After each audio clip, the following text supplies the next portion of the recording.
өнөөдрийн үзэгчид та бүхэн амралтын өдөр ая тухтай сайхан өнгөрөөсгөж байна уу? Монголын мэдээ агентлаг Бямбгаргийн цагийн урд мэдээллийн хөтөлбөрөөр танилцуулж байна.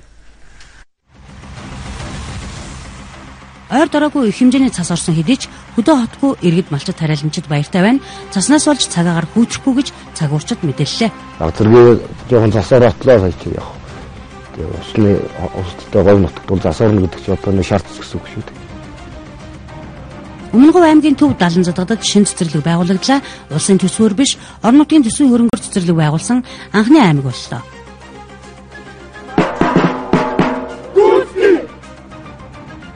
Иргэний үнэмлэхний хоосон орон зайд эрүүл мэндийн цахим картыг багтаах боломж бий эсэх талаар ММ агентлаг сэдв хөндөж байна. 30 гаруй төрлийн мэдээллийг бол цахим үнэмлэхэнд бас байршуулах тийм боломж бол байна гэдэг. Өнөөдөр Японд гамшигын эрсдлийг бууруулах судлаарах нэгдсэн үндэсний байгууллагын 3 дугаар баг хуралдаан эхэллээ. But disaster risk reduction is in everybody's interest and it is everybody's business. Орос улбаны улсын ерөнхийлөгч Владимир Путиний биеийн байдал тааруу байгаа гэх цуурхлыг няцаах мэдээлэл цацагдлаа. Үзэгчид та бүхэн эдгээр болон бусад мэдээний дэлгэрэнгүй өнөөдөр манай цагийн урд мэдээллийн хөтөлбөрөөс хүлээн авч үзээрэй. Өвөл ороогүй их цас өнгөрсөн шөнө орлоо. Нийслэл болон баруун аймагуудад цас 2-10 см-ийн зузаантай орсныг ус цагуурийн мэргэжилтнүүд хэллээ. Харин өнөөдөр зүүн аймагуудаар их хэмжээний цас орхно.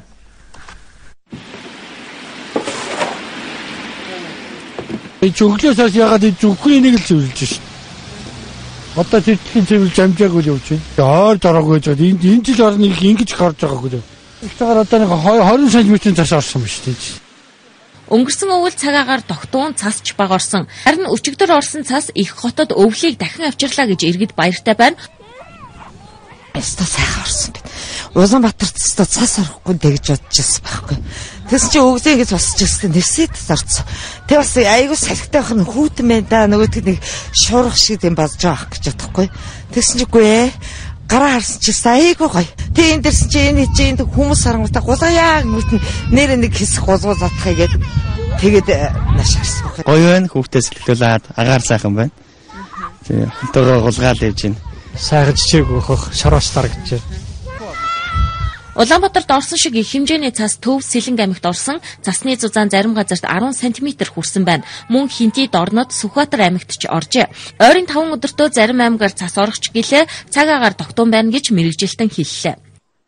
Харцангуй огцом тийм хүүтрэл дулаалт байхгүй. Ерөнхийдөө одоо байгаа шиг харцангуй доктортой дулаартай байна өдөртөө. Говийн бүс нутгаар нэмэх градустай байгаа. Өнөө шөнө Хинтий Дорнод Сүхбаатар аймагт мөн баруун болон төвийн нутгийн хойд хэсгээр цас орж баг зэрэг шуурх юм байна. Мөн ирэх 17, 18-нд буюу Мэгмар лав гарагт нутгийн хойд хэсэг зүүн хагаст цас орж зөөлөн шуурна. Гэхдээ мөн л зочир хүүтрэхгүй байна. Баянгар аймагт ажилласан манай сурвалжлах хэсэг малчны хотоор ороод ирлээ. 5 айлыг малтай болгосон улсын сайн малчин гэрэл даштай малчны залуу халаа замун мал маллах арга барилын талаар ярилцсан байна. Эцэг эхийн анх таслаж өгсөн 120 толгой малыг тэрээр 10 дахин илүү өсгөж одоо 1200 толгой мал болгоод байна. Яг энэ жилийн тоолуулс нь энэ болохоос гэрэл даш 2 чудаа аймгийн мянгат машинаар тодорсон. Хажуу сахалтын ядарсан малгүй болсон нэгнийг малжуулж нутаг орондоо нэр хүнд нь өссөн нэгэн. Мал малцахад анхаарал авах зүйл ерөөсөө юу ховын өөрөө засахгүй байх хэрэгтэй. Тэ засахгүй байх юм бол мал малцах амархан ажил юм. Хамгийн амархан ажил шүү. 5-5 айлыг малжуулсан залуусыг мал маллах арга барилд сургадаг түүнтэй бид малчны залуу халаа ямар байгаа талаар ярилцлаа. Шин залуу малчид ховор байна, малчид хөвшөрч байна хэмээн тэрээр сэтгэл зовниж явдгаа хэллээ. Малчдын залгамж ялаа ер нь манай энэ гой нутг руу цөөрсөн. Ер нь одоо залуу малчин одоо 30-аас дээш 40 орчим насны тиймэрхүү залуучууд байна. Тэгээ малчдын залуу халаа маань одоо юунаас болоод ингээд энэ гой нутагт одоо цөөрөөд багсаад байгаа гэхээр нэгт өөрсдөө засахгүй байна залуучууд. Хоёрдоо тэрхээр энэ ус гэд манай энэ гойрууч одоо ус гэдэг сүрхийг ус бэлчээр энээсээ болж бас зарим нэгэн малчид маань шантардаг байх. Залуу малчид ховруулж байгаагийн өөр нэг шалтгаан хүүхдээ цэцэрлэг сургуульд орохоор нь харах хандах хөнгүүгээс тэднийгээ дагаад төв орон нутаг бараадаггийг хэлж байна. Баянгар аймгийн Баянгов сумд хаварчил дүнтэй байна. Саяхан цас орсон болохоор ус ховортой говь нутгийн малчид орсон засаа шар тос хэмээцгэж байна.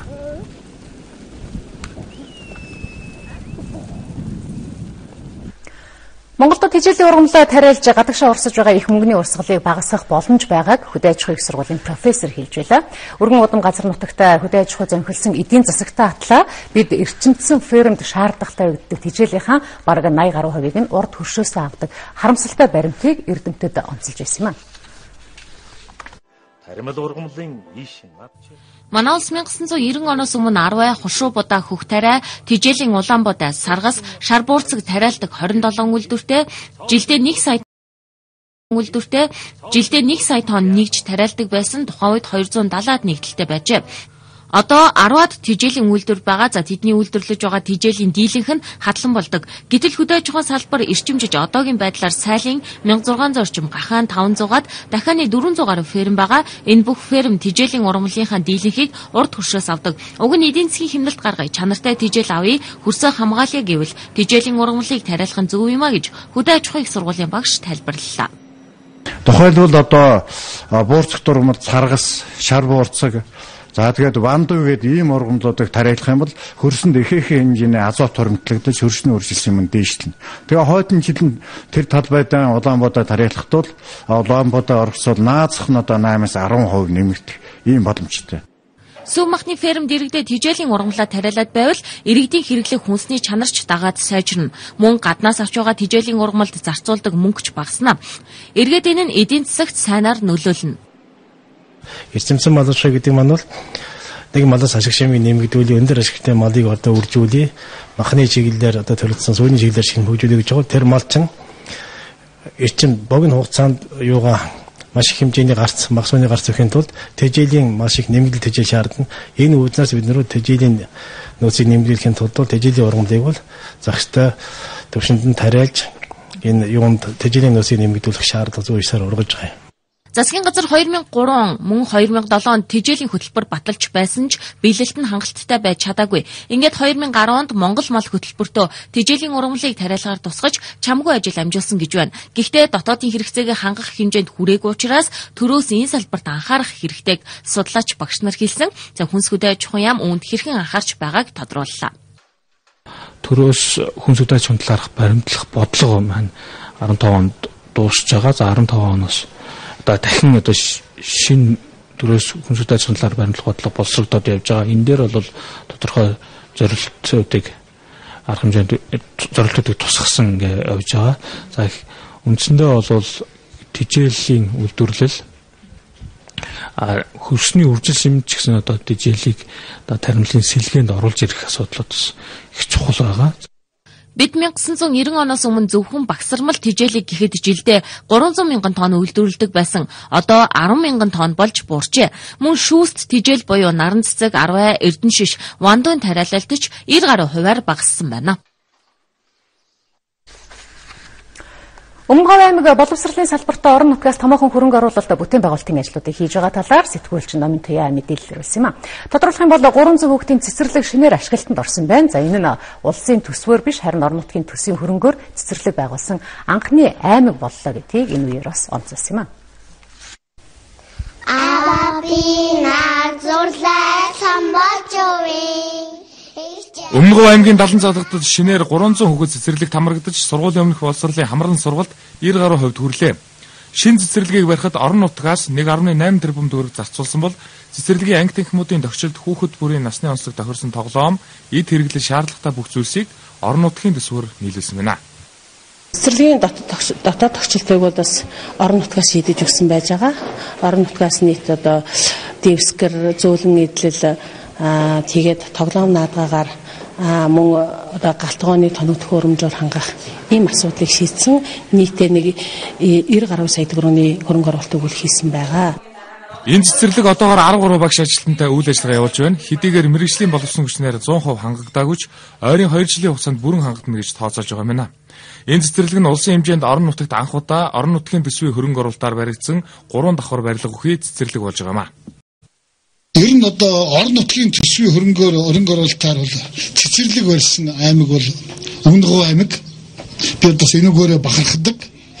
Үндсэндээ 800 хүүхдийн цэцэрлэгийг орон нутгийнхаа төсвийн хөрөнгөөр барьлаа. Мөн одоо орон нутгийн төсвийн хөрөнгөөр сургууль дотор барьж. Тэгэхээр энэ одоо улсад Улаанбаатар хотоос гадна орхон өмнө гов гэсэн хоёр аймаг бол одоо өөрөөрийгөө санхүүлж улсад хөрөнгө төвлөрүүлдэг. Тийм учраас энэ давуу талыг ашиглаж эрүүл мэнд боловсролынхаа салбарт бид хөрөнгө оруулсан. Өмнөг аймгийн хэмжээнд төрийн өмчийн 20 цэцэрлэг, төрийн бус өмчийн 4 цэцэрлэг ажиллаж байна. 2-оос 5 насны нийт 5000 орчим хүүхдээс одоо 10 орчим хувь нь цэцэрлэгт хамрагдаж чадаагүй байгаа тул дахин шинээр цэцэрлэг байгуулах шаардлагатай байгаа мэнэ. Гол нутгийн маань хөгжил цэцэрлэгийн хувь нэмрээ оруулахаар сүндэрлэн болсон. 4 хоногийн дараа болох дуудлага худалдааны тухай мэдээллийг үзэгч та бүхэн төргөж байна. За энэ сарын 18-нд засгийн газрын 10 дугаар байрыг нээлттэй дуудлага худалдаагаар худалдаалахар болсон. За үүнээс олох мөнгөөр дутуу баригдсан эмнэлгүүдийг ашиглалтанд оруулах юм байна. Төрийн хавьяалалд байдаг 6 барилгын аль нэгийг нь 150 ортой хүүхдийн эмнэлэг болгохоор засгийн газар судалсан. Гэхдээ эмнэлэг болгох уу эсвэл эмнэлэг болгох мөнгөөрөө одоо байгаа эмнэлгүүдтэй шинэ тоног төхөөрөмж суйрлуулж үйл ажиллагааг нь хүртээмжтэй болгох уу гэсэн хоёр сонголтоос нэгийг нь сонгох байсан. Ингээд хуучнаар соёл спорт аялал жуулчлалын яам байрлаж байсан засгийн газрын 10 дугаар байрыг дуудлагаар худалдахаар болсон юм байна. Энэ ажлыг төрийн өмчийн хороо зохион байгуулна. Анхны дуудлага худалдааны үн бол 5.9 тэрбум төгрөгөөр тогтоогдсон байгаа. Дуудлагаар худалдаснаас олсон орлогыг за нэн тэргуунд бол хаан уул дүргийн яармагдах 300 ортой одоо хүүхдийн эмнэлгийн барилгыг гүйцэж ашиглалтанд оруулахад зарцуулахар шийдвэрийг бол засгийн газар өнгөрсөн сард гаргасан байгаа. Төрийн ордны баруун талд байгаа төрийн тусгай албан хаагчдын офисын 2 барилгыг эмнэлэг болгохоор засгийн газрын шийдвэр гараад байгаа юм. За төрийн мэдэлд байгаа мөртлөө ашиглахгүй барилгуудыг дуудлагаар худалдаж олсон орлогоор нь эмнэлгийн асуудлыг шийдэхээр ажиллаж байгааг төрийн өмчийн хорооныхан хэлж байлаа. Швейцарын Женев хотмаа хүн эрхийг хөхүүлэн дэмжих хамгаалах үндэсний байгууллагуудын олон улсын зохицуулах хорооны хурал болж байна. Энэ хурлын үеэр манай улсын хүн эрхийн үндэсний комиссийг хүний эрхийг хөхүүлэн дэмжих хамгаалах үндэсний байгууллагуудын олон улсын зохицуулах хорооны давчооны гишүүнээр сонголоо. Олон улсын зохицуулах хорооны нэгдсэн улсын байгууллагын хүний эрхийн гэрээний хороодод хүрч ажилдаг байгууллага юм а. Зэсийн нэрэлт энэ онд 1.1% өсөлттэй байна гэж олон улсын шинжээчид таамаглалаа. Тодорхойлбол өнгөрсөн оны 10 дугаар сараас энэ оны 1 дугаар сарын хүртэлх хугацаанд дэлхийд даяар нийлүүлэгдэх байсан зэсийн хэмжээ 560 мянган тонноор буурсан байна. Энэ онд ч мөн зэсийн зах зээлд нийлүүлэлтийн өмсөл бий болж эрэлт өснө гэж судлаачид дүгнэж байна. 3 дугаар сарын эхний 10 хоногийн байдлаар гол мөрний мөс 2-5 см нэмгэрсэн байна. Энэ нь өмнөх оны мөн үеэс 10-40 см нэмгэн мөсөн бүрхүүлтэй байна. Цаашид цагаагаарын дулаалалтаа уйлдан мөсний нэгт багасаж мөс хэврэгших тул ард иргэдийг мөсөн дээгүүр явуулан автоэврээр зорчихоос татгалзаж мөс цөмөрх аюулаас болгоомжлохыг анхааруулж байна. 3 дугаар сарын эхний 10 хоногийн байдлаар гол мөрний мөс 2-5 см нэмгэрсэн байна. Энэ нь өмнөх оны мөн үеэс 10-40 см нэмгэн мөсөн бүрхүүлтэй байна. Цаашид цагаагаарын дулаалалтаа уйлдан мөсний нэгт багасаж мөс хэврэгших тул ард иргэдийг мөсөн дээгүүр явуулан автоэврээр зорчихоос татгалзаж мөс цөмөрх аюулаас болгоомжлохыг анхааруулж байна. Өнгөрсөн жил улсын хэмжээнд 290 гаруй төмөр гарсны 50-нд Дорнод аймагт 69 төмөр Сүхбаатар аймагт гарчээ. Он гарсаар Дорнод аймагт 2 чудаа төмөр гарсан мэдээ байна. Зүүн бүсийн аймагуудад хуурашилтай өв сургамал ихтэй гэдэг онцлогтой. Гэхдээ хүний буруутай үйл ажиллагаач байгаа учраас аймгийн онцгой байдлын хилдэс холбогдох байгууллагатай хамтарч ой хээрийн төмрөөс өөрчлөн сэргийлэх бодлогын баримт бичиг боловсрууллаа. Хөдөөгийн иргэдийг эрсдлээс хамгаалж даатгалд бүрэн хамруулах, сургалт судалчилгаа явуулах зэрэг ажил хийхийг энэ баримт бичигт тусгасан байна. Баянзүрх дүүргийн цагдаагийн 1-р хилцээс дүүргийнхээ хүн амын төвлөрөл ихтэй бүсэд цагдаагийн явуулын пост ажиллаж эхэлсэн байна. Цагдаагийн явуулын пост махлан зарж борлуулсан этгээдийг Булган аймгийн цагдаагийн албаагч саатуулжээ. Энэ хэргийг Орхон аймгийн харьяатныг Булган аймгийн Сайхан сумын харьяат 4 иргэн үлдсэн болохыг илрүүлэн шалгалтын ажиллагаа явуулж байгаа юм. Цагаарт мэдээллийн хөтөлбөрийг сонгуульж байгаа үзэгч та бүхэнд баярлалаа. Хөтөлбөр үргэлжилж байна. Эрүүл мэндийн цахим карттай болох тухай мэдээллийг энэ 7 хоногт холбогдох албаныхан хийсэн байгаа. За нэгэнтээ энэ цахим картны тухай асуудал хөндөгж байгаа учраас бид иргэний цахим үнэлгээг ашиглаж болох уу гэдэг сэдвийг энэ удаад бас хөндөж байгаа. Тэгээд энэ сэдвээр студиуд эфирийн маань шууд студиуд сэтгүүлч отгомжтой бит хоёр үзэгч та бүхэнд бас мэдээлэл хүргэхээр бэлтгэсэн байгаа. Тэгэхээр яг энэ сэдвээр буюу одоо эрүүл мэндийн картыг цахим болгоё. За түүнээс гадна эрүүл мэндийн даатгал бол нийгмийн даатгалын хуулийн хэрэгжилтийн талаар энэ 7 хоногт холбогдох албаныхан буюу одоо нийгмийн хүн ам нийгмийн хүчил хамгааллын яам зам одоо холбогдох албаныхан бидэнд мэдээлэл өгсөн. Тэгэхээр иргэний ухаалаг үнэмлэх ба одоо цахим картыг яаж сайжруулах вэ гэдэг, ашиглалтыг яаж сайжруулах вэ гэдэг энэ сэдвийг хүргэхийнхээ өмнө бид өнгөрсөн 5 гарагт албаныхны хийсэн мэдээллийг одоо эхлээд үзүүлчихэд тэгээд хоёулын студид иргэд болсон. За тэгээ. Даатгалын шинэ хуулийн хүрээнд хийх хамгийн том өөрчлөлт бол цахим картны үйлчилгээ. Эрүүл мэндийн карт хэмээх зузаан хуудастай дэвтрийг эмнэлэгт үзүүлэх болгондоо авч явах шаардлагагүй. Зөвхөн цахим картаа уншуулаад л тухайн иргэний өвчний түүх болон өмнө нь эмчилүүлж байсан эмчилгээний талаарх мэдээлэл нь гарч ирнэ. Цахим картаар нь бүх үйлчилгээ авах эрхийг нь баталгаажуулна. Мөн даатгалаас хизээ ямар үйлчилгээ авсан тухай шимтгэлийн мэдээлэлч ил болох юм байна. Нэг даатгуулагч маань сая 800 мянган төгрөгийн тусламж үйлчилгээний төлбөрийг даатгалын сангаас төлөвлөх хэрэгтэй байгаа. Тэгэхээр энэ тусламж үйлчилгээ энэ төлбөрийн хэмжээс би ямар хэмжээг нь өнөөдөр одоогийн байдлаар авчиад байгаа. Цаашид надад ямар ирэх байгаа юм бэ гэдэг юм те. Энэ эрүүл мэндийн даатгалын холбоотой. Тэгэхээр шимтгэл төлж гэн миний төлсөн тэр шимтгэлийн хэмжээ за дээрэс нь би ямар эмнэлэгт эмчилүүлж ямар төрлийн тусламж үйлчилгээ авсан те. Даатгалын сангаас энэ тусламж үйлчилгээний хичнээн төгрөгийн төлбөр төлсөн бэ гэдгийг авах.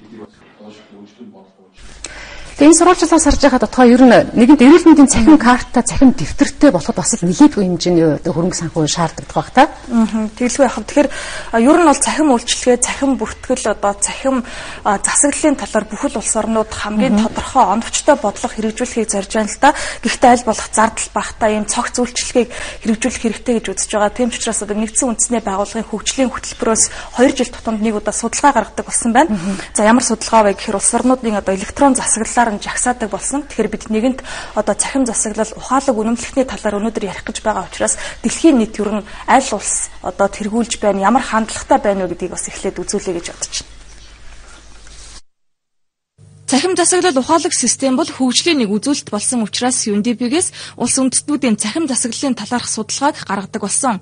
Энэ судалгааг 2 жил тутамд гаргаж танилцуулж байна. 2014 онд цахим засаглал дахь инновацийн хөгжлөөрөө бүгд найрамдах Солонгос улс тэргүүлжээ. Бүгд найрамдах Солонгос улсын засгийн газар 2007 оноос эхлээд энэ стратегийг хэрэгжүүлсэн төр ба иргэн, төр ба бизнес гэсэн цогц арга хэмжээнүүд нь Солонгос улсыг дэлхийд тэргүүлэхэд нөлөөлж байгаа юм а. Ухаалаг бичиг баримтаа хамгийн сайн ашигладаг улсын тоонд мөн Эстони улс орж байгаа юм. Нийт иргэдийнхэн 90% нь цахим үнэмлэхээрээ өөрийгөө төлөөлж сонгуульд хүртэл оролцох боломжтой юм байна. Энэ судалгаа цахим оролцоо, цахим засаглал, цахим худалдан авалт зэрэг олон үзүүлэлтээр гардаг. За цахим оролцоо гэсэн ангилалд манай улс 65 дугаар байранд, харин Япон улс манай дөнгөж урд буюу 64 дугаар байранд бичигдэжээ. За манай хувьд цахим оролцоо дөнгөж хөгжих шатандаа явж байгаа учраас 65-д орсон. Харин Японд иргэдэн цахим үйлчилгээ авахд төвөгтэй системтэй болчихсон. Өөрөөр хэлбэл хит олон бүртгэлжилт үүссэнтэй холбоотой гэж тайлбарлаж байна. За ер нь бүх үзүүлэлтээр нь ингээд жагсаасан байдлаас харахад бол бүгд найрамдах Солонгос улс бол цахим засаглалаараа тэргүүлж байгаа юм. 2010 дэлхийн хэмжээнд 2010 онд бол бас Солонгос улс тэргүүлж байсан 14 оны жагсаалтаар ингэж гарч байна. За бидний бас жишээлж их ярьдаг Америкийн нэгдсэн улсын хувьд бол 7 дугаар байранд бичигдсэн байна л да. Тэгэхээр Америк бол яг энэ цахим засаглалд ухаалаг үнэмлэхээрээ бас нэлээд томрон жишээ болдог. Тэгэхээр бас Америкт сурч амьдарч байсан тийм ээ. Энэ талаараас тодорхой мэдээлэл өгөхгүй юу? Ер нь манайхан баг бүгдээрээ сайн мэдэх байх л та тийм Америкт ер нь дөнгөж шин төрсөн хүүхдүүд нөгөө бидний ярьдаг social security number буюу SS number гэж яриад байдаг шүү дээ. Тэгээ манайхтай ер нь ялгаа авахгүй тийм нэг цахим үнэмлэхийг бас олгодог байгаа. Тэгээ хүн болгонд энэ олгогдсон тэр 9 оронтой хувийн дугаарынх нь ард тэр хүний бүхий л талын мэдээллүүд ер нь байдаг. За жишээ нь эмчийн хяналтанд орсон байлаа гэхэд тэр нь байхын тийм ээ вакцины хийлгсэн, цэцэрлэг сургуульд орсон, байр түрээсэлсэн, худалдан авсан, банкнаас зээл авсан гэх тэр хүний цалин хөлөөс орон гэрийн хаягч байдаг юм уу тийм гэрэлтийн бүртгэлгээд за ер нь тэр хүнтэй холбоотой насан туршдын бүхий л мэдээлэл ердөө зөвхөн тэр дугаарын ард хадгалагддаг л да. Тэгээд нэг үгээр хэлэх юм бол тэр хүний бүтэн намтрыг social security number-ын дугаараар ер нь бүтэн харж болдог. Тэгэхээр яг л ийм жишгт хүрэхийн тулд бид анх ухаалаг үнэмлэхийг хэрэглээд нэвтрүүлсэн тий 2012 онд. Гэтэл яг энэ дээр аудыг болтол хүрч чадахгүй байна л да. Ажилд орё гэсэн ч гэсэн 3 үеийнхээ намтрыг цаасан хэрэгжиж авчирна уу гэдэг ийм шаардлагыг тавьсан хэвээрээ байгаа даа тий. Бид нараас өглөө энэ сурвалжлагаа бэлтгэх явцдаа өнөөдөр бас Америкт ажиллаж амьдарч байгаа Монгол иргэдтэй Skype-аар холбогдсон л доо. Тэгээд Америкт ороход ер нь ихэнх байгууллага ер нь тухайн хүнийхээ талаарх шаардлагатай гэж үзсэн мэдээллүүдийг тийм ээ юу гэдэг юм байгаа урд нь гэмт хэрэгт холбогдож байсан хэсэг талаар гэдэг юм уу тийм ээ банкнд их хэмжээний өртөө байгаа хэсэг талаарх за өөр ер нь юу байх вэ урд нь ажилд орсон бол за гарлаа гэж бодоход хамгийн наадсан тий ямар шалтгаанаар ажилласаа гарсан гэдгийг ямар газруудад ажиллаж байсан ч гэдэг юм уу. Ер нь тухайн байгууллага ажилд авах гэж байгаа тэр тухайн байгууллага өөрт шаардлагатай гэж үзэж байгаа. Ер нь бүхий л мэдээлэлээ бас л энэ цахим үнэмлэх буюу social security number-ын дугаараар шалгаад бас харж болдог. Тэгээ энэ нөгөө талдаа иргэний тийм ээ тухайн хүн болгоны иргэний хариуцлагыг бас нэлээдгүй их сайжруулдаг болов гэж боддог л доо. Манайх чинь бид нар бол ингээд нэг газар ажилд ороод нэг сарч байна уу, хоёр сарч байна уу ажиллаж байгаа л тэгээд тийм дургуугаа хүрэхээр гараал хаяал гараа явчихдаг шээ. Нөгөө байгууллага дараагийн байгууллага ямар ч мэдээлэлгүй ажилдаа. Тийм байхгүй. Тэгээд бодлооны юм яриад очсон ч байдаг байсан.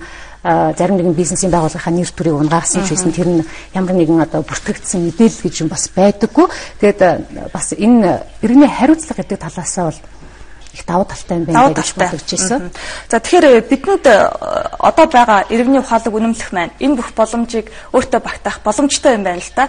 За холбогдох албаныхтай тайлбарлаж байгаагаар бол 30 орчим төрлийн мэдээллийг одоо хадгалах боломжтой гэсэн. Тэгэхээр иргэний цахим үнэмлэхийг одоо эрүүл мэндийн байгууллагынхаа нэр төрийг унгаарсан ч байсан. Тэр нь ямар нэгэн одоо бүртгэгдсэн мэдээлэл гэж юм бас байдаггүй. Тэгээд бас энэ иргэний хариуцлага гэдэг талаасаа бол их давуу талтай юм байна гэж бодож ирсэн. За тэгэхээр бидэнд одоо байгаа иргэний ухаалаг үнэмлэх маань энэ бүх боломжийг өөртөө багтаах боломжтой юм байна л да. За холбогдох албаныхтай тайлбарлаж байгаагаар бол 30 орчим төрлийн мэдээллийг одоо хадгалах боломжтой гэсэн. Тэгэхээр иргэний цахим үнэмлэхийг одоо эрүүл мэндийн цахим картыг иргэний ухаалаг үнэмлэхтэй холбож болох уу гэдэг энэ сэдвийг одоо хүндэх явцдаа бид бас нэг сурвалжлага бэлтгэсэн. Энэ сурвалжлагыг одоо үздэцгээе.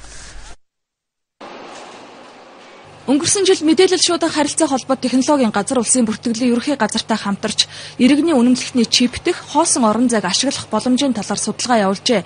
Ингэхэд 30 гаруй төрлийн мэдээллийг Монгол улсын иргэний цахим үнэмлэхтэр хадгалах боломжтой юм а гэсэн дүн гарсан байна. Эрүүл мэндийн даатгалын дэвтрийн дугаар гэдэг ч юм уу тийм ээ. Заавал одоо иргэдийг эрүүл мэндийн даатгалын дэвтэртэй юу? Дэвтрийн дугаар чинь хідвэ гэж одоо асууад авч цахим үнэмлэхийг уншуулгаад дотроос нь гараад ирдэг. Ирээдүйд бол ийм олон одоо цахим үнэмлэхэн дээр суурьсан ажлууд бол хийгдэх боломжтой л харагдаж байна.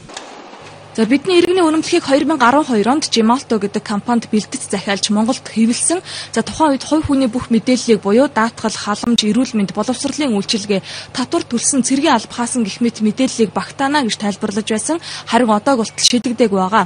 Шинжлэх болсон гол зорилгын нэг нь цахим үнэмлэхээр дамжуулсан цахим гарын үсэг гэж бас зарлаж одоо бүх төрлийн үйлчлэгэн дээр бол мэдээлэл авахд бол хангалттай зайтай гэж үзэж байгаа. Тэгэхээр энэ хэрэглээ бол асар өндөр. Бид нэр дөнгөж одоо өнөөдөр юм байдлаар нэг 5% дээр нь ашиглаж байгаа юу үгүй юу. Тийм л одоо зүйл байна. Одоогийн байдлаар цахим үнэмлэхийг хамгийн сайн ашиглаж байгаа жишээ бол түүц машин. Иргэний үнэмлэх хурууны хийгээр дамжуулаад зарим төрийн үйлчилгээ лавлгаа зэргийг авч байна. Гэхдээ бид иргэний үнэмлэхнийхээ багтаамжийн 5%-ийг л ашиглаж байна гэж салбарын хэлж байгаа юм а.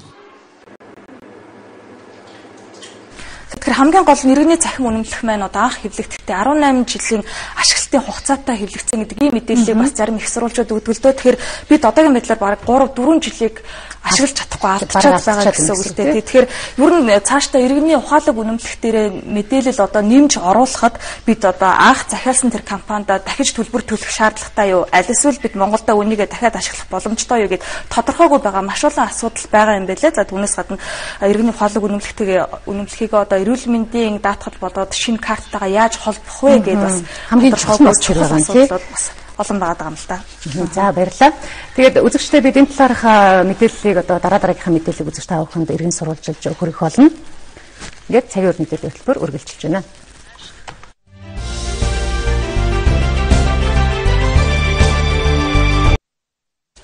Ерөнхий боловсролын сурагчид цэргийн бэлтгэл сургуулилт жагсаалын ур чадвараараа өрсөлдсөн байна. За сүүлийн 30 орчим жил тасалдаад байсан цэрэг спортын дүл тэмцээнийг Баянгол дүүргийн нийт сургуулийн сурагчдын дунд зохион байгууллаа. Баянгол дүүргийн 16 сургуулийн нийт 160 орчим сурагч цэрэг спортын тэмцээнд өрсөлдлөө. Шилдэг жагсаал, дөрөмт хувцас, гарнат мэргэн шидэгч, захирагч нарын дундах тэмцээн, амьд гарах ухааны бэлтгэл, бөөхэ гүйлт, галт зэвсэгтэй харьцах, батлан хамгаалах бодлого, зэвсэг түвшний үйл ажиллагааны талаарх мэдлэг гээд цэргийн хүний эзэмшмэл зохиох бүхий л ур чадвараар 10 жилийн сурагчид өөр хоорондоо өрсөлдлөө. Дүл тэмцээний сурагчдад эх оронч хүмүүжил, бие ялдрын бэлтгэл, хатуужил, офицер ахлагч нарын залгамж халааг бэлдэх зорилго агуулдаг байна. Би эх орныхоо төлөө цаашдаа хийх бүтээх зүйлтэй тэгээд цэргийн тухай сайн мэдж авч байгаа. Тэгээд хүн бол төлөвшөхөд бас сайн юмэртэй гэж бодож байгаа. Би багасаа л ер нь цагдаа болно гэж мөрөөддөг гэсэн. Тэгээд одоо л ер нь бас мөрөөдөлтөй итгэлтэй байна. Энэ мэргэжлээ сонгоно. Ер нь ихцээс сурсан. Ер нь маш их зүйлийг сурсан. Хатуу жил инээд дэргээл одоо гадаа хөтөн байна. Жишээлбэл ингээл хатуу даарахыг их тооцол. Улсын хэмжээнд 500 орчим мянган сурагч байдаг бол үүний тал орчим хувь нийслэлд бий. Цэрэг спортын тэмцээн нийслэлийн бүх төрөлт болдгоороо хүмүүжлийн томоохон арга хэмжээ гэдгийг хэлж байна. Сурагчид арим, хөлийн зэрэг, цагдаа, онцгой, инхийг сахиулагч, тусгай хүчингээд бүх чиглэлээр бэлтгэл хангажээ. Дүүргэдээ одоо жил бол 2 жил болдог энэ цэрэг спортын дүүл тоглолтын тэмцээнд өөрсдөө одоо сургуулиуд өөрсдийнхөө онцлогийг харуулсан бас харилцаа ажиллагт одоо анги байгууллагуудаас энэ хувьсууд өөрсдөө чиглэлж энэ эндээс олж авсан байж байгаа. Баянгол дүүргийн цэрэг спортын дүүл тэмцээн 1980 оноос хойш 2009 он хүртэл 30 орчим жил тасалдсан. Энэ тэмцээнийг сэргээснээр сүүлийн жилүүдэд цэрэгт явах сонирхолтой залуусын тоо эрс өснийг хэлж байна. Харин одоо 10 жилийн сургуулиудад өмнө нь ордог байсан цэрэгжилтийн хичээлийг сэргээх нь зөв гэж үзэж байна. 1980-ад оны үед бол бүх сургуулиуд цэрэгжлийн багштай, бүх ихтэй сургуулиуд гадуур сургуулийн төвтэй. Тэгээ гадуур сургуулийн төвүүд маань одоо энэ ихтэй сургуулиудаар яг энэ цэрэгжлийн хичээл давхар батгаж илүү нөгөө ерөнхий боловсролын сургууль үтнээс нь илүү дараагийн шатлаар нь явдаг ийм зарчмын сургууль байсан л да. Өнөөдөр бол энэ сургууль зарчим алдагдсан. За өчигдөр боловсрол соёлын дэцэд бол бас энэ асуудлыг хөндөд тавьсан. Цэрэгжлийн хичээл, цэрэгжлийн танхимтай байх, ихтэй сургуулиуд дээр цэргийн анхан шатны бэлтгэл хичээлийг сонгон суралцах гэдэг юм бол бас сэргээгдэж болох байхаа гэсэн найдаж байна. Ихтэй сургуулиудын хэмжээнд өнөөдөр 87 мянган цэргийн насны оюутан байгаа. Тэднээс сонгогдсныг нь цэргийн албанд хамруулах оюутан цэрэг хөтөлбөрийг 3 жилийн өмнө ерөнхийлөгч санаачилсан. За энэ бодлогыг үргэлжлүүлж ерөнхий улсрлын сургуулиуд руу чиглүүлэх цаг болсныг мэргэжилтнүүд хэлж байлаа.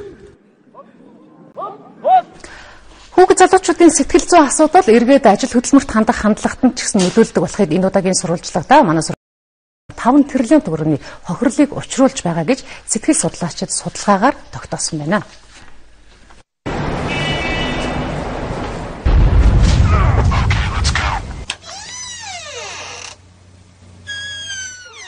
Хоолыг наваад өрөөрөө ноцсон гэж хүүгийнхээ хариулттай инхүү тулсан байна.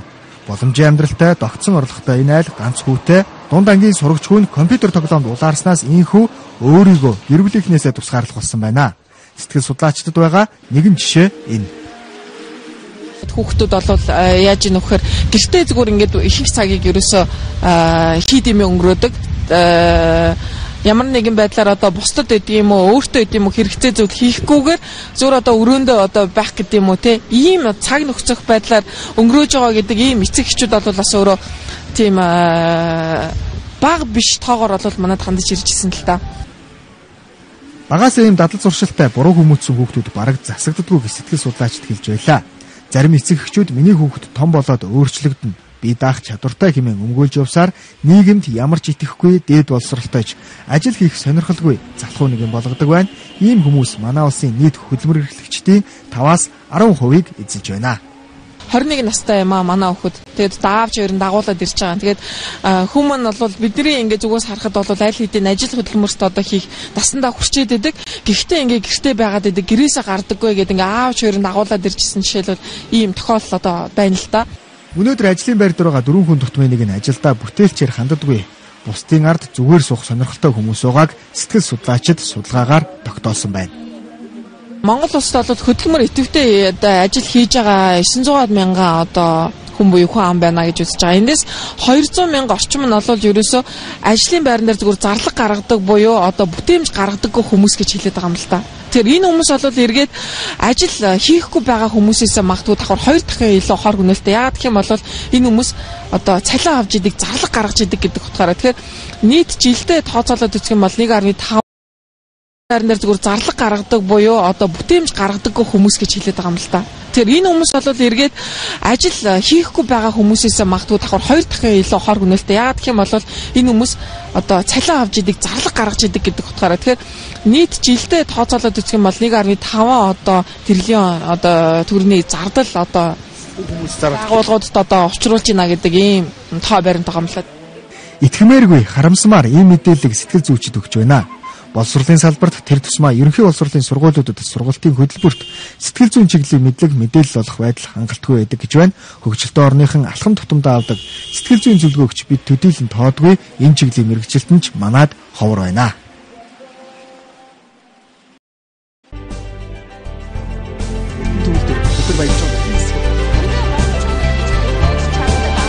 Хүнийхээ хамшаа самны дэмжлэр зам. Байгаас ихийг хайртай чамаа. Монгол дан тутаа байгуулагдаж байгаа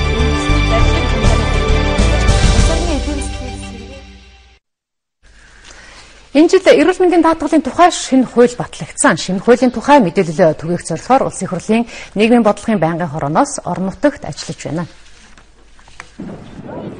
Эрүүл мэндийн даатгалын шинэ хууль иргэд олон эрүүл мэндийн байгууллагуудад маш их ач холбогдолтой хууль болсон гэж байнгын хорооны гишүүд үзэж байгаа юм байна. Энэ хуулиар маш олон эмчилгээ үйлчилгээний зардлыг эрүүл мэндийн даатгалаас санхүүжүүлдэг болгосон байна. Суманд бол тэр болгон бас орны хүрэлцээ их бага байдаг, аймгийн эмнэлэг бас очир дугаар ихтэй. Тэгэхээр бид бол өдрийн тусламж үйлчилгээг бол даатгалд хамруулж байгаа. Тэгэхээр иргэд маань өдөр нь эмчилгээгээ хийлгчээд оройн гэртээ хараад тонох нь бол иргэдийн хувьд ч тэр манай улсад одоо улсын ер нь эдийн засгийн энэ зардал мөнгөний хувьд ч гэсэн аль аль талын ач холбогдолтой. Батлсан хуулиа сурталчлахаар байнгын хорооны гишүүд Хинти, Баян-Онгор, Говь Алтай аймагуудад ажиллаад байна. Орон нутгийн эрүүл мэндийн байгууллагууд шинэ хуулийг шинэ боломж гэж харж байна. Нэг иргэн тооцсон санхүүжилт бол маш бага байдаг. Энэ бага байдаг учраас энд бол өрхийн эрүүл мэндийн төвүүдийн санхүүжилт бол жилийнхээ үйл ажиллагаанд хүрэлцдэг үед хөнгөлөлт эмчилгээ, дээрийн үйлчилгээ, мөн лабораторийн зарим үйлчилгээг бол төлбөртэй болгож нийгмийн даатгалаас санхүүжилт олох болсон нь бол манай өрхийн эрүүл мэндийн төвийн тусламж үйлчилгээний чанарыг одоо цааш ахиулах ард иргэдэд хүрж байгаа тэр хүртийн жиг нэмэгдүүлэх ийм том боломж өгдлээ гэж ойлгож байна. Иргэдийн авахыг хүсдэг олон төрлийн эрүүл мэндийн үйлчилгээг даатгалд хамруулдаг болсноор эмнэлгийн эдийн засгийн үр ашиг нь нэмэгдэн, эмч нарын цалин хөлсч төр чинээгээр нэмэгдэх хүлээлт орон нутагт байна.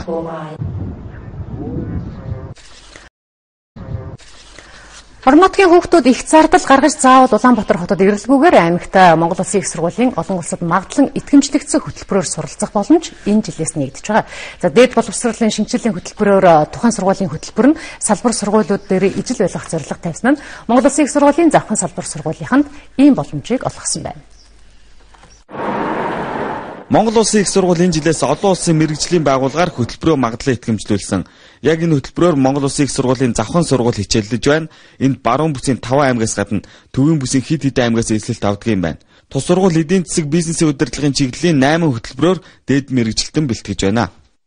Манай сургууль бол 2006 онд 2 дахь шатныхаа магадлалын итгэмжлэлд орсон. Одоо 2016 онд бол 3 дахь шатны магадлал байгууллагын магадлалын итгэмжлэлд орохоор бэлтгэж байна. За хэд хэдэн хөтөлбөрүүдийг бол бид нар бол бас магадлан итгэмжлүүлсэн байгаа. За манай сургуулийн хамгийн ууган мэрэгжил бол Нэгтгэн бод бүртгэлийн мэрэгжил байдаг. Хамгийн эхлээд бол манай Нэгтгэн бод бүртгэлийн хөтөлбөр бол хөтөлбөрийн магадлалын итгэмжлэлд орсон байгаа. Магадлан итгэмжлэлснээр хичээлийн хөтөлбөр болон багш нарын заах арга барилд сайжирсан гэж оюутнууд хэлж байна. Татрын эдийн засгийн Нэгтгэн бод бүртгэлийн 3 дахь курс сурдаг. Тэгээд манай сургуулийн сургалтын үед маш хангалттай гэж боддог. Тэгээд маш олон улстай гадаад харилцаатай, түүнээс гадна багш нар маань их мэрэгжилдээ их чадварлаг. Яг багш нар нь одоо нөгөө оюутнуудтайгаа илүү тулж ажилладаг. Тэгээд ер нь бол багшд манай сургуулийн сургалтын үйл ажиллагаа ер нь бол сайн гэж боддог шүү дээ. Магадлан итгэмжлэгдсэн сургуульд суралцсанаар тухайн мэрэгчлэрээ дараагийн шатанд гадаад улсад суралцахад кредитэд дүүцүүлж цаг мөнгөө хэмнэх боломжтой байдаг. Гэхдээ магадлан итгэмжлэгдсэн хөтөлбөрийг орон нутагт байгаа сургуулиудын одоо байгаа нөөц бололцоонд тулгуурлаж хэрэгжүүлэхэд хүндрэлтэй. Тиймээс технологийн дэвшлиг ашиглах хэрэгцээ шаардлага тулгарч байна. Багш ирүүлж байгаа төр богино хөтөлбөрүүдтэй болно. Энэ нь бол манай оюутнуудын боломжийг нэмэгдүүлнэ гэж харж байгаа. Энэ бол нэг гол харц. Ихтэй сургуулийн чанарыг дээшлүүлэх асуудлыг эргэж шаарддаг магадлан итгэмжлэлийн тогтолцоонд тулгуурлаж энэ асуудлыг шийдвэрлэх боломжтой гэж албаны хүн тайлбарлаж байна. Магадлан итгэмжлэлийн гол давуу тал бол одоо тухайн сургуулийг чанарыг нь үнэлж олон нийтэд одоо зөв нээлттэй энэ бол үнэхээр одоо дээд боловсролын сургалтын байгууллагын чанар шаардлага хангаж сургууль мөн гэдэг нь нотолж өгч байгаа. Тэгэхээр манай одоо магадлан итгэмжлэлийн байгууллага бол олон улсад одоо Аз намханд бол Америкийн энэ бүс нутагт бол магадлан итгэмжлэлийн тогтолцоог одоо хөгжүүлэхэд нэлээд анхаарал тавьж ажиллаж байгаа. Монгол улсын хэмжээнд нийтдээ 9 сургууль магадлан итгэмжлэгдсэн байдаг. Дээд боловсролын шинжилгээ хөтөлбөрөөр энэ сургуулиуд Улаанбаатарт байгаа мэдээллийг орон нутагт байгаа оюутнуудтай хүртээмжтэй болгох, зарим тохиолдолд оюутан солилцооны хөтөлбөрийг хэрэгжүүлдэг болох юм а. Баруун Монголын ард түмэн өөрсдийн гэсэн содон онцлогтой урлагийн маш их өв соёлтой ард түмэн. Энэ нутгийн авиаслаг багшуудыг хөгжүүлж урлагийн боловсролыг олгоход Завхны хөгжим мужийн коллеж үнэтэй хувь нэмрээ оруулдаг. Тус сургуулийн 12 дугаар ангийн бүжгийн дугуулангийн хүүхдүүд яг одоо аягат нэртэй бүжгээ бүжиглэж байна. Энэ нь Монгол эзэгтийн соёл уламжлалыг илтгэн харуулсан бүжиг юм байна. Өсөөхөн хэрэг сүү гатаа бараад толгойд барьсан ч гэсэн айгүй намтай зэг бүжиглэх хэвээр. Энэ өсөөхний намбыг харуулсан бүжиг юм аа. Соёл урлагийн их сургууль бүрэлдэхүүний 5 салбар 1 сургуультай.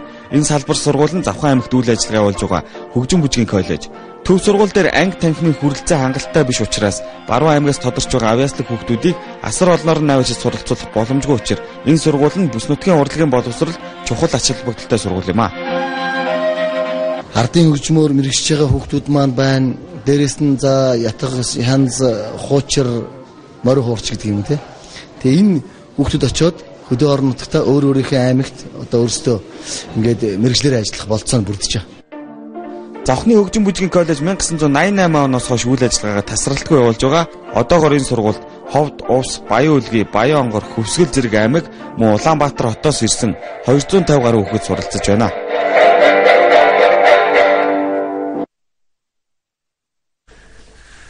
Бид таахан дотоод үйл явдлын мэдээлэлээс танилцууллаа. Одоо олон улсын амьдралд өрнөж байгаа үйл явдлаас томилон танилцуулахаар манай эфирийн шууд студиуд гадаад мэдээний орчуулагч редактор Ариун Чимэг ажиллаж байна. Оройн төргийн Ариун Чимэг. Оройн төргийн.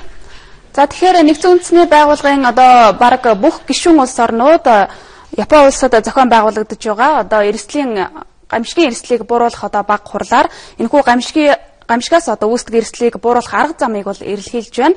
Мөн одоо гамшигын эрсдлийг бууруулахад цаашид улс орнууд хэрхэн хамтарч ажиллах вэ? Одоо өндөр технологи хөгжсөн ийм нөхцөлд гамшигын эрсдлийг хүн төрлөختөнд одоо бага мэдрүүлэх ямар боломж байна вэ гэдгийг чухалчилж хэлэлцэж байна.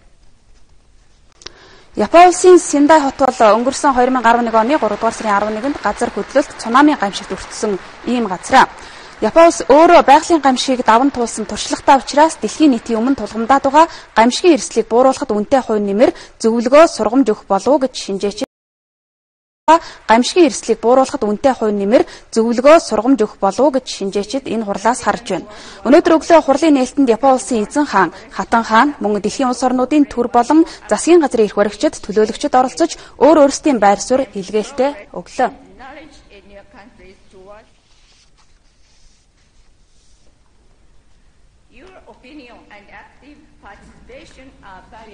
What we are discussing here today Гамшигаас урьдчилан сэргийлэх нь хүн бүрийн хийх ёстой ажил юм а. Цагуурын өөрчлөлтөд холбоотой байгалийн гамшиг өсөн нэмэгдэж байгаа ийм үед дэлхийн хамгийн буурай, хамгийн их зүдэрч байгаа хүмүүсийн аюулгүй байдлыг хангах тэдэнд илүү их тусламж өргөхийг уриалж байна. Бидний туулж өнгөрүүлсэн дуршлагаас харилцан суралцахад энэ баг хурлыг боломж болгон ашиглаасай гэж бодож байна. Суурь конвенцаа шинжилхийн тулд бид улс орнууд тус бүрийг гаргасан хүчин чармайлт, шинэ технологийн хэрэглээ, ард түмтэйгээ хамтрах тухай хэлэлцэх нь зөвхтэй юм а. Япон улсын засгийн газар эрх үүднээс гамшигын эрсдлийг бууруулах, гамшигын дараах сэргээн босголт хийх чиглэлээр дэлхийн 40 гаруй мянган мэргэжилтнийг сургахаар төлөвлөж байна. За олон улс байгалийн гамшигын эрсдлийг бие сэтгэлээрээ мэдэрсэн Япон улсад хэлэлцэж байгаа яг энэ мөчөд номхон далайн Вануату арлыг одоо хүчтэй хар шарга дайрч өнгөрлөө. За байгалийн энэ гинтийн үзэгдлээс болоод тус аралд эрчим хүч харилцаа холбоо тасарч хохирлын хэмжээг тогтооход хүндрэлтэй байгаа тухай эрх баригчид нь мэдээлж байна. Одоогийн байдлаар хар шуурганы улмаас 5 хүн амиа алдсан. За тус арлын хойд бүсэд 50 орчим хүн амь өргөцсөн тухай албан бус мэдээж ирж байна. За тиймээс хохирогчдын тоо өсөх хандлагатай байгаа тухай эрх баригчид нь бас мэдээлж байгаа юм а. Арлын бүсийг одоо цагт 250 км-ийн хурдтай хар шуурга дайрч хүний амь эрсдэж байгаа нь бол байгалийн гамшигын одоо эрсдэл хүн төрлөختний өмнө бодитоор нүүрлж байгаагийн нэг жишээ юм а. Энэхүү байгалийн гамшигын бодит эрсдэл 4 жилийн өмнө Японы ард түмэнд тулгарсан газар хөдлөлт, цунами, цөмийн ослтой адил гурвалсан гамшигуудтай тэмцэх, урьдчилан сэргийлэхийн төлөөх хүчтэй дуу хоолой Японд болж байгаа энэ хурлаас гарахад түлхэц болно гэж зарим ажиглагчид дүгнсэн байна. Нэгдсэн үндэсний байгууллагын тооцоолсноор сүүлийн 10 жилд дэлхийд даяар байгалийн гамшигт 700 гаруй мянган хүн амь өргөдсөн байна. Харин эдийн засгийн хохирол нь 1.4 триллион Америк долларт хүрчээ. За энэ хурлын төгсгөлд гамшигын эрсдлийг бууруулах тухай мэдээлэл гаргахаар төлөвлөсөн байна. За Япон улсын батлан хамгаалах яамны одоо нэгэн судалгаа хийдэг байгууллага Бүгд найрамдах Хятад ард улсын цэрэг армийн хүчин чадлыг судалгаа хийсэн байна. За тэгэхээр нэгдсэн үндэсний байгууллагын инхийг сахиулах ажиллагаа болон бусад далай тэнгисийн тусгай ажиллагаануудад Бүгд найрамдах Хятад ард улс одоо цэргийн бие бүрэлдэхүүнээ илгээх замаар армийнхаа хүчин чадлыг одоо нэмэгдүүлж сайжруулж байгаа тухай энэ судалгаагаар тогтоосон байна. Хятад улс сүүлийн жилүүдэд ардын чөлөөлөх армийнхаа үйл ажиллагааг тэлэх үүрэг оролцоог нь төрөлжүүлэх болсон нь энэ армийн алба хаагчдын ур чадвар, мэдлэг, дадлах, туршлах, сайжрах үндсэн шалтгаан нь болсон байна. Тухайлах юм бол Хятадын арми нэгдсэн үндэсний байгууллагын инхийг сахиулах үйлсэд цэргийн алба хаагчдаа байнга илгээж, мөн Сомалийн далайн дээрэмчидтэй тэмцэх олон улсын ажиллагаанд цэргээ илгээж байгаа. Энэ мэт цэрэг армийн хүчин чармаалт нь Хятадын армийг олон улсын түвшинд хүргэх, Африк твийн байгалийн баялгаас хүртэх, худалдаагаа нэмэгдүүлэхэд нь чухал нөлөө үзүүлж байгаа юм а. Түүгээрч зогсохгүй Хятадын шинэ үеийн удирдлага цэрэг армийн хүчин чадлаа орчин үеийн техник хэрэгсэл зэр зэвсгээр зузаатгаж энэ салбарын төсвийг жил тутамд тогтвортой нэмэгдүүлж байна. Энэ онд л гэхэд цэрэг армийн төсвөө 10.1%-аар нэмэгдүүлж 145 тэрбум орчим Америк долларт бол хүргэсэн байгаа. Өнөөдрийн байдлаар Хятад улс шумбагч усан онгоц, сөнөөгч онгоц зэрэг өндөр технологи үйлдвэрлэлд хөрөнгө оруулалт чухал нөлөө үзүүлж байгаа юм а. Түүгээрч зогсохгүй Хятадын шинэ үеийн удирдлага цэрэг армийн хүчин чадлаа орчин үеийн техник хэрэгсэл зэр зэвсгээр зузаатгаж энэ салбарын төсвийг жил тутамд тогтвортой нэмэгдүүлж байна. Энэ онд л гэхэд цэрэг армийн төсвөө 10.1%-аар нэмэгдүүлж 145 тэрбум орчим Америк долларт бол хүргэсэн байгаа. Өнөөдрийн байдлаар Хятад улс шумбагч усан онгоц, сөнөөгч онгоц зэрэг өндөр технологи үйлдвэрлэлд хөрөнгө оруулалтаач нэмэгдүүлж байна. За Хятад улс одоо дотоодын нийт бүтээгдэхүүнийхээ 2% тэмцэх хэмжээний хөрөнгийг батлан хамгаалах салбарт зарцуулж байгаа юм а. Ингэснээр Бүгд найрамдах Хятад ард улс батлан хамгаалах салбарын төсвөөрөө дэлхийд Америк нэгдсэн улсын дараа жагсуулсан. За Америк нэгдсэн улс дотоодын нийт бүтээгдэхүүнийхээ 324% тэмцэх хөрөнгийг цэрэг батлан хамгаалахтаа бол зарцуулж байна. За ер нь ингэж цэрэг армийн хүчин чадлаа нэмэгдүүлэх болсон шалтгаанаа газар нутгийн маргаантай байдал шууд нөлөө үзүүлж байгааг Хятадын талаас тод жишээ нь бол Япон улс юм. Энэ ч үүднээс Япон улсын засгийн газар өөрийн гэсэн аримтай болох Америк Японы холбоотны харилцааг улам тэлэх, зэр зэвсгийн экспортоо нэмэгдүүлэх алхмуудыг ч хийж байна. Мөн Азид нөлөөгөө тэлэх болсон энэтхэг улс ч Хятадын цэрэг армийн хүчин чадалтай зэрэгцэж очих зорилгоор улс орнуудтай энэ салбарын хамтын ажиллагаагаа улам тэлж байгаа юм а. За үргэлжлүүлээд Япон улсын цэрэг армийн салбарын хамтын ажиллагаатай холбоотой мэдээ хүргэхээр бэлтгэлээ. За тэгэхээр Япон болон Франц хоёр батлан хамгаалах салбарын зэр зэвсэг техник тоног төхөөрөмжөд харилцан худалдаалах зорилготой гэрээ хэлэлцээр байгууллаа. За Япон улсын гадаад хэргийн сайд Фумио Кишида, батлан хамгаалахын сайд Ген Накатаны нар, Францын гадаад хэргийн сайд Лорен Фабиус, батлан хамгаалахын сайд Жан-И Ле Дриан нар өчигдөр Токио хотноо уулзалт хийж батлан хамгаалах салбарт хамтран ажиллах гэрээ хэлэлцээрт гарын үсэг зурлаа. Гэрээгээр армийн техник технологиг хөгжүүлэх, 3 дахь орнд руу дамжуулахгүй байх, мэдээллийн нууцлалаа чанд хадгалах үүргийг хоёр тал хүлээж байна. Энэ гэрээний дагуу Япон, Франц хоёр нисгэгчгүй дрон, усан дор мин илрүүлэгч төхөөрөмж, байгалийн гамшигын үед ашиглах боломжтой робот зэргийг хөгжүүлэх, үйлдвэрлэхээр боллоо. Энэ гэрээ армийнхаа үүрэг ролийг олон улсын түвшинд хүргэх зорилт тавьж байгаа Япон улсын хувьд дрон болон бусад алсын удирдлагатай тоног төхөөрөмж хөгжүүлэхэд саад бартааг арилгаж байгаа хэрэгэ гэж ажиглагчид дүгнжээ.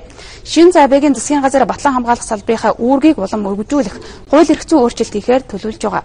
Энэ нь Хятадын бүс нутагт өсөн нэмэгдэж байгаа цэрэг армийн тэлэлтээс улс орноо хамгаалах зорилготой гэж Токио тайлбарлаж байгаа юм а. За Япон улс одоогоор Америк нэгдсэн улс, Их Британи, Австрали зэрэг орнуудтай үүнтэй адил зэвсэг технологи хамтран хөгжүүлэх гэрээг байгуулад байна. Мөн Европ, Японы иргэдийг салан тусгаарлагч бүлэглэлүүдэд нэгтгэхээс урьдчилан сэргийлэх алан хядагч байгууллагуудын санхүүжилтийн урсгалыг хаахад Токио, Парис хоёр хамтрахаар тохиролцлоо. Бид та бүхэн дэлхийд дахин өрнөж байгаа үйл явдлаас мэдээллээ. Одоо үзэгч та бүхэнд орой өдрүүдийн цаг агарын урьдчилсан мэдээг хүргэе.